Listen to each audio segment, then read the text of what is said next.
Assalamualaikum warahmatullahi wabarakatuh. Waalaikumsalam warahmatullahi wabarakatuh. Selamat siang dan salam sejahtera buat kita semua. Penggemar Siti Banun, kita akan berbincang-bincang dengan salah satu tokoh pendidikan yang ada di Kabupaten Labuhan Batu, yaitu Bapak Dr. Haji Bukhari. Di sini langsung saja sudah berhadir bersama kita Bapak, salah satu tokoh pendidikan. Untuk selanjutnya kita persilakan buat Bapak memperkenalkan diri, Pak. Assalamualaikum warahmatullahi wabarakatuh. Waalaikumsalam warahmatullahi wabarakatuh. Saya Dr. Haji Bukhari MM Konselor sebagai Ketua Yayasan Pendidikan Dunia Al-Bukhari Labuhan Batu yang mengelola beberapa jenjang pendidikan, MTS, SMK, dan perguruan tinggi. Terima kasih. Ya, baik Pak. Bagaimana kabar Bapak pada hari ini? Alhamdulillah sehat walafiat. Alhamdulillah.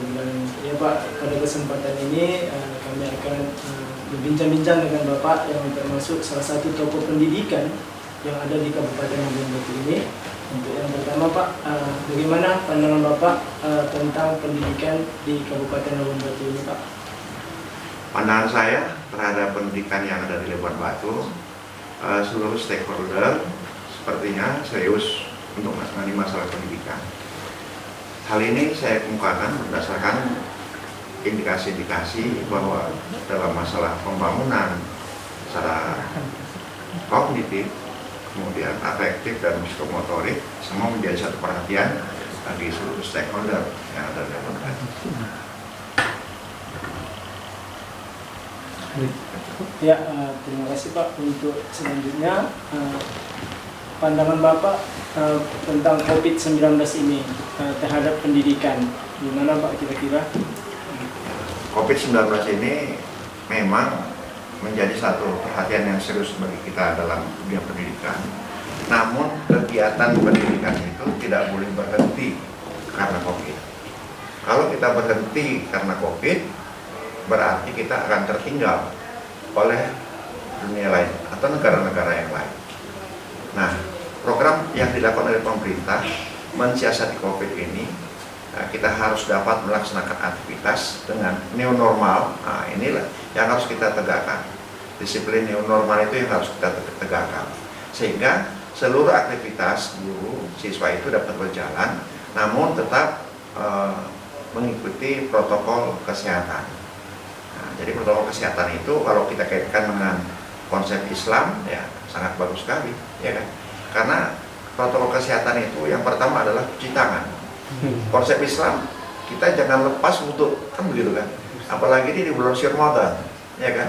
Kalau kita sudah batal, ambil wudhu lagi, batal ambil wudhu lagi, sehingga dengan tidak disadari bahwa kita sudah melaksanakan protokol kesehatan yang pertama. Nah, itu pendapat saya tentang COVID-19.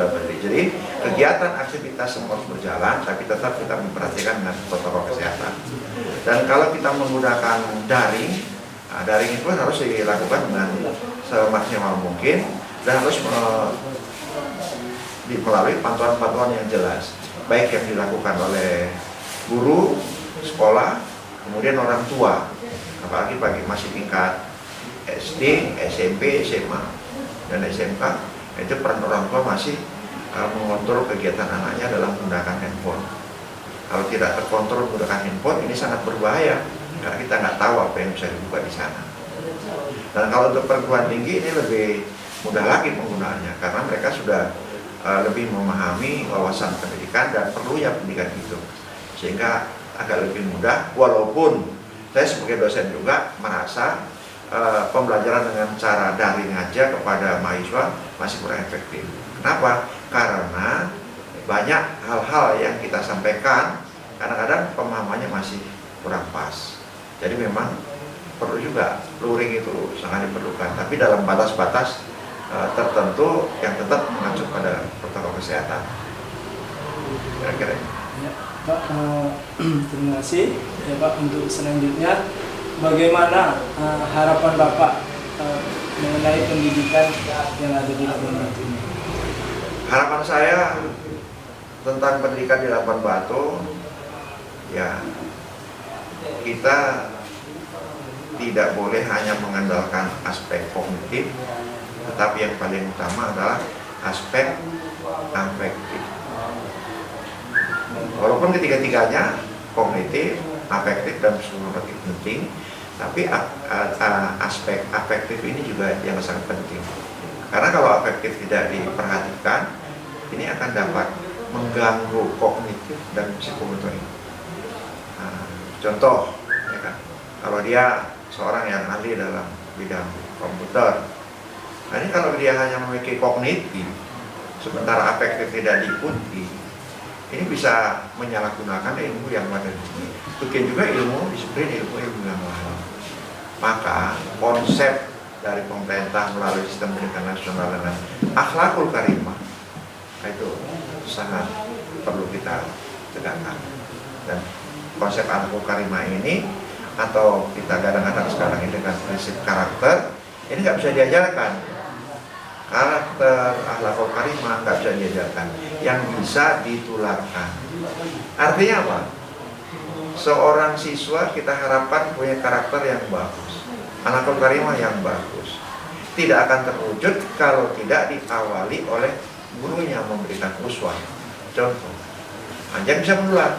Jadi kalau bisa setiap individu dewasa, mulai dari guru, orang tua, pejabat, pejabat pemerintah, pejabat swasta, dia harus menularkan, sehingga orang yang berada di sekelilingnya tertular oleh akhlak yang baik. Sebetulnya kalau diajarkan nggak bisa, kita mengajarkan kita nggak melakukan, ya kan? Jadi harus tertular. Kira-kira seperti itu. Ya Pak, untuk selanjutnya ini Pak, motivasi yang Bapak berikan lah buat orang tua ataupun siswa terhadap pendidikan yang ada di Labuan Batu ini Pak. Kepada orang tua saya mengharapkan kiranya tetap memberikan pengawasan untuk masalah pendidikan, perhatian pendidikan terhadap anaknya, dan yang paling utama di bulan suci Ramadan ya senantiasa mengucapkan kalimat-kalimat yang baik lah. Walaupun bukan di bulan suci Ramadan saja, di bulan lain pun terus dilakukan, sehingga doa yang dilakukan oleh orang tua itu, kalimat-kalimat yang terlontar dari orang tua itu merupakan satu doa kepada anaknya. Ini kadang-kadang orang tua marah kan katakan lupa, apa dibilangnya, akhirnya itu bukan bagian dari doa, ya kan? Ini untuk keberhasilan. Dan kemudian kepada masyarakat, ya terutama di bulan Ramadan ini, ya dapatlah memberikan contoh-contoh yang baik yang berkaitan dengan kegiatan bulan Ramadan ini, sehingga akan tertular semua itu kepada lingkungan, juga kepada anak-anak. Jadi harapan saya, marilah sama-sama kita meningkatkan pendidikan di Labuan Batu ini, terutama masalah katakan afektif, ini akan mendongkrak juga masalah psikomotorik dan juga masalah kognitifnya. Tapi kalau dari afektifnya tidak berjalan, insya Allah yang lainnya itu akan sulit untuk berjalan dengan baik. Ya, mungkin ini Pak untuk pertanyaan terakhir. Ini kita tahu juga Bapak yang kami ambil dari salah satu tokoh pendidikan yang ada di Kabupaten Labuan Batu. Mungkin untuk pertanyaan terakhir ini lebih khusus ya Pak. Ini menurut pandangan Bapak, bagaimana pendidikan untuk di SMK Siti Bandung gitu Pak? Ya. Lebih khusus. Menanggapi tentang kegiatan pendidikan yang ada di SMK Siti Bandung, saya memberi apresiasi yang positif. Yang pertama, bahwa Siti Bandung sudah menyamai saya lihat dengan negeri, baik dari fasilitas ataupun minat siswa untuk masuk ke sekolah tersebut. Artinya kalau dari sekolah-sekolah yang lain seperti ini, ya saya juga punya sekolah, tapi kita masih ini kan masih berjuang. Dari Siti Bandung sepertinya sudah ada daya tampung itu sudah melebihi, sehingga ada yang tidak bisa tertampung. Nah, ini kan menunjukkan bahwa animo masyarakat Siti Bandung itu ya sudah cukup baik. Kalau dari segi fasilitas kita lihat, ya kan, performa pun sudah cukup bagus. Kemudian di belakang Siti Bandung itu satu perusahaan, ya, Ya saya kira itu salah satu yang mendorong dan memicu Siti Bandung. Kita sebagai swasta lainnya, sebagai pengelola swasta juga secara pribadi, ya kita akan belajar juga ya bagaimana keberhasilan dari Siti Bandung.